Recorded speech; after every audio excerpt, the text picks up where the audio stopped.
This is starting with the second semester of year 2 of the jazz improvisation curriculum. So last semester in the first half of year 2, we talked a lot about the minor 12-bar blues and different musical modes and chord changes and when it's appropriate to play certain modes over certain chord changes. So in this second half of the year, we're going to review some of the concepts from year 1. Examples of that are the Mixolydian scale study over the concert B flat and the concert F 12-bar major 12-bar blues. And we're doing that in anticipation of adding the bebop scale to the repertoire of what we're going to be doing. So for those of you that don't know, the bebop scale is essentially a combination of Mixolydian and Ionian. So it's 1, 2, 3, 4, 5, 6, flat 7, natural 7, 8. So it's one more note than the typical major scale or the typical Mixolydian scale, and it's very commonly used by bebop experts like Charlie Parker, typically for timing purposes. So, for example, if you start at the bottom of the concert B flat bebop scale and you played each note once in eighth notes, on the downbeat of the next measure, you would be playing the eighths or the octave. So, G A, or let's do the G bebop scale as an example. So G A B C D E F natural, F sharp, G. So that high G would fall on the downbeat of measure 2. So that's a big reason for the bebop scale is timing. So we're going to review the concert B flat and the concert F 12-bar blues ascending Mixolydian scale study, and then review the heads Freddie Freeloader and Alligator Boogaloo. Freddie Freeloader is in B flat, Alligator Boogaloo is in F. Here's the assessment. Play the ascending Mixolydian scale study, which wait a second, I think I skipped over something. There we go. They'll play through their choice of the ascending Mixolydian scale either in B flat or in concert F. So the students have the choice of picking one or the other, and the following week they'll play the opposite one. So if they play B flat this week, they'll play F in week 20, or vice versa. And then here we are also reviewing the Mixolydian scale study in the heads, just like we did, and the students, like I said, are doing the opposite key that they did the previous week, just to really review both of them. Because this was the main course of study over the first year, the Jazz Improvisation 1, we're doing this at a little bit more of a speedy rate because it's already a familiar concept. Week 21, we're reviewing the descending concert B flat and F 12-bar blues Mixolydian scale study. So once again, we have eighth notes starting on the root of each chord in the 12-bar blues, starting at the top and going down, which makes a full scale over exactly one measure. And for the assessment, the students are going to play through the descending Mixolydian scale study, either in the key of B flat or in the key of F. And they will also play from memory their choice of one of the B flat blues heads, Tenor Madness or Freddie Freeloader, and also one of the F 12-bar blue heads, so Alligator Boogaloo or Billy's Bounce. And then the next one. And then this is also just reinforcement of the same concepts, and the students are going to do the opposite of what they did the previous week. So they'll play the opposite key for the descending Mixolydian scale study, and they will also play two heads in the opposite of the two that they played last week. So let's say they played Freddie Freeloader and Billy's Bounce. Then this week they would play Tenor Madness and Alligator Boogaloo. So both weeks they're playing one B-flat blues head and one F blues head.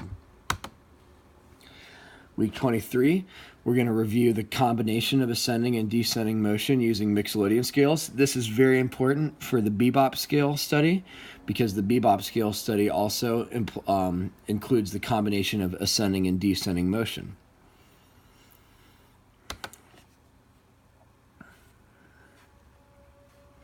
And we're going to slow the tempo down because this is a more complex study to eighth notes at quarter note equals 60 beats per minute.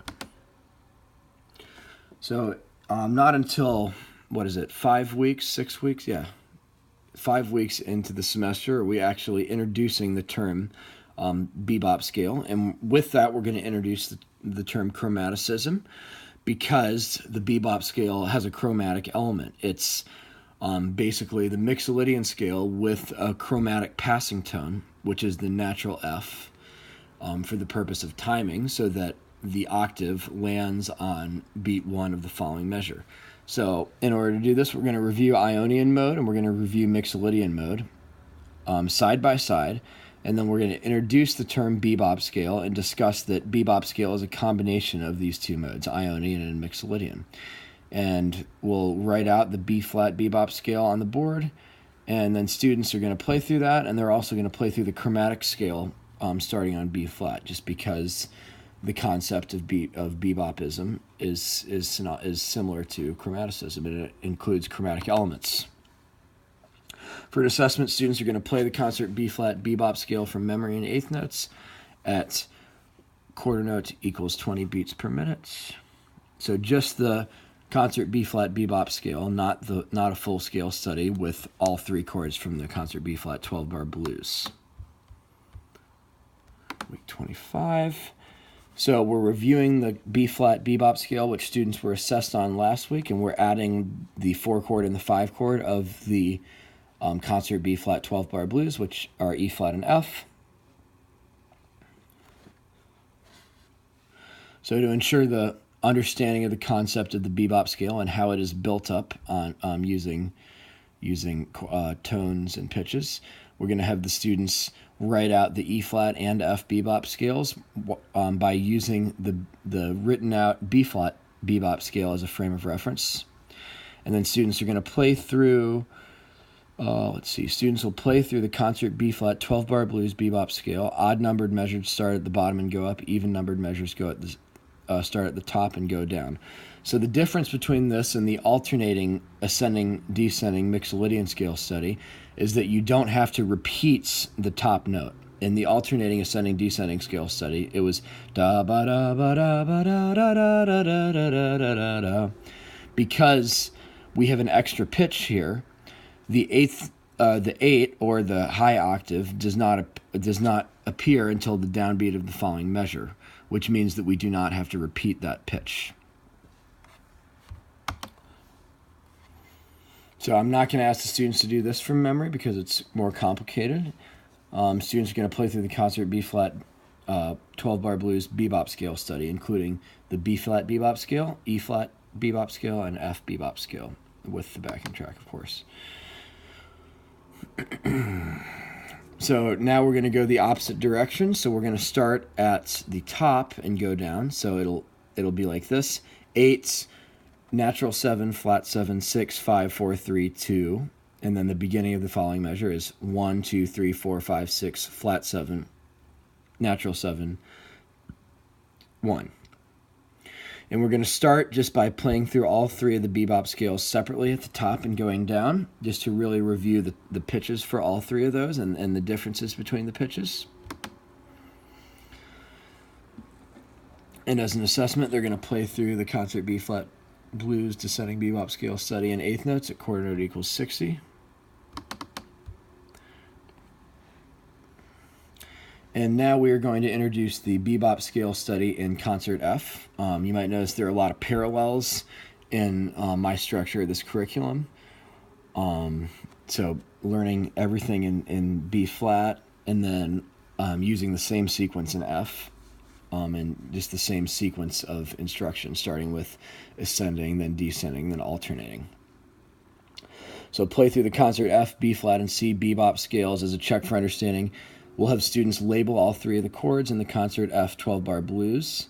So this time they'll be shown the root of each chord, and they will write the Roman numeral under each chord. To reinforce the chromatic concept, they'll play through the chromatic scales starting on F, B flat, and C.